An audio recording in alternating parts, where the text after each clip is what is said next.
only with this video, Kawa Metro Makana share button. If you na pay for our Zion ministry, Pakistan branch. Paki.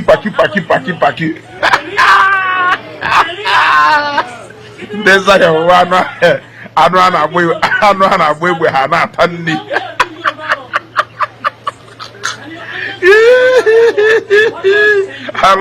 We Hana Tandi. They go to the first meeting in the Pakistan branch.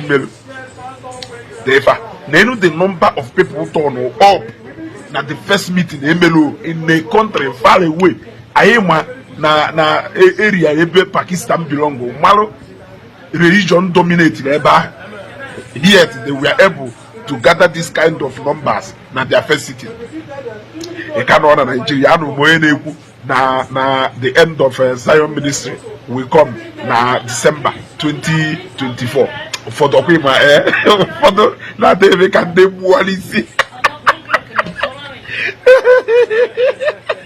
Ya sota dana we so wude onye akoshi otu mpede otu mpana ona azezo di megu sota dana ni we so wude overseer can Zion ministry Ekiti branch mere their first gathering na binde Yoruba jefu somado ndị Yoruba ju Yoruba o ju ebe niile ndị Igbo apụta ọnụ na awanye ukwu kelekwu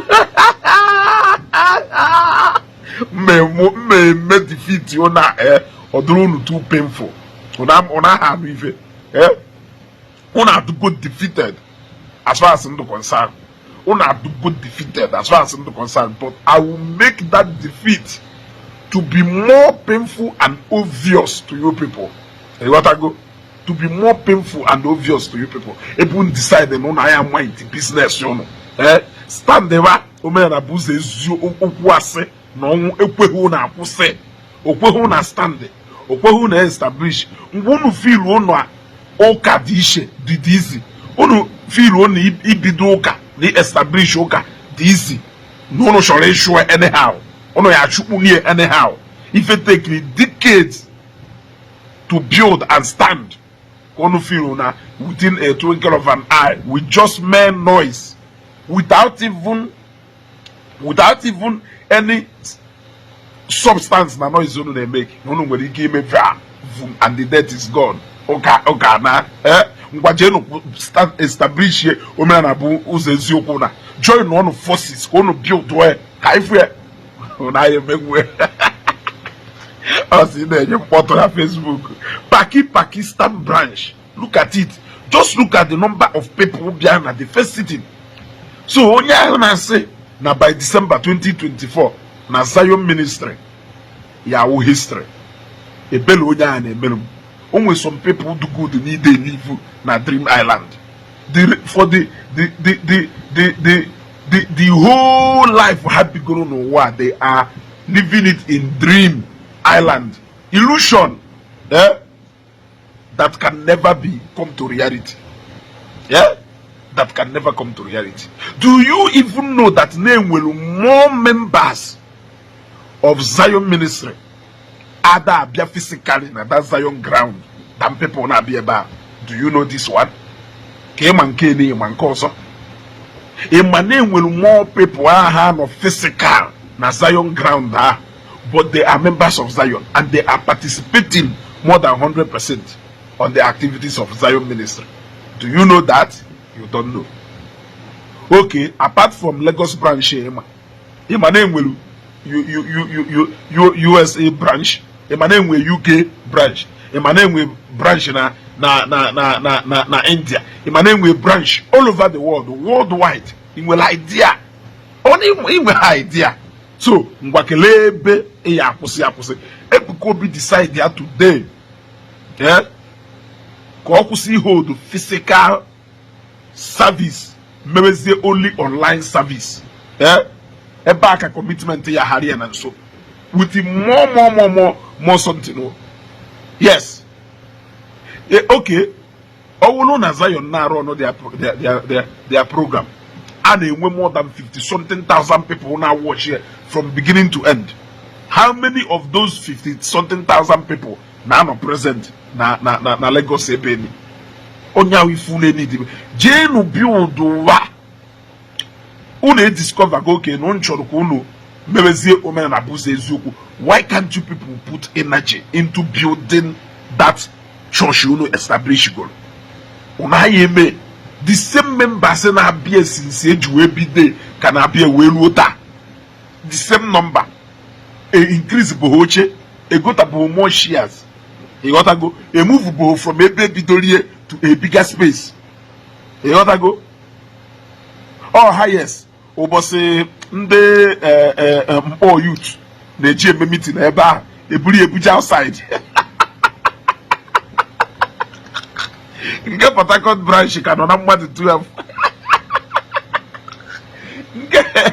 nke Abuja branch nke Port Harcourt branch wụ mmadụ 9 nke Abuja branch wụ mmadụ 12-13 then nke Enugu branch wụ one man nwunye with ụmụ 7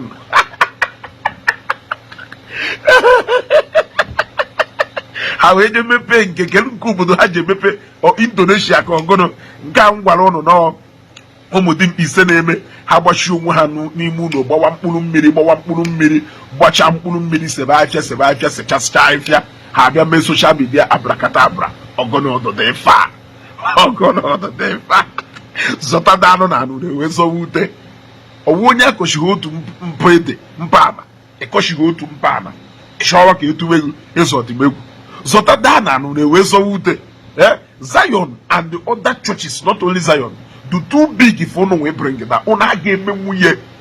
I can bet anything. You only just make him out. Only hustling na Zion. Now by December 2024, na Zion Yahoo history. You will cry this August. Emana 1 billion, 80 million last August. When you throw into panic and depression. This August, I am meant to understand na Obala Yesiru Nanya Pota na this August. Let the date and time start counting from now. This August, yadu wotoski. Uno yade receive we aside hot.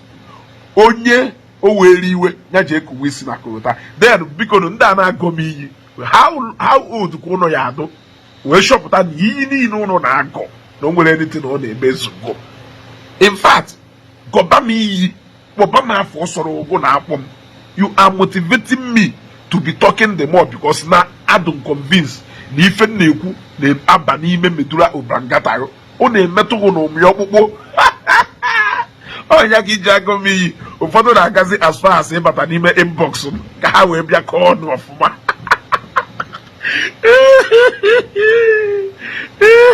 ụmụ ofe ka amụọ mgbe ekere nke ụkwa dike ma ejewa na sisi nụrụ karịa ebigheri aka o nwere ife gọvanọ eziokwu kwuru ọ sị na ị na-achụ anụ na hol ịmahọ n'iyi eje gbachisi ebe anụ ahụ esi wee gbafere ka nọrọ n'ofu ebe ka na-ewu anụ ịmahọ na anụ esigo ebe ni gbafelu ị nọrọ ebe a na-egbu oge ọ ife megolo ụnụ ịghọtago ọ ife megolo ụnụ mana ọ na-aghọtabeghị n'ife mere.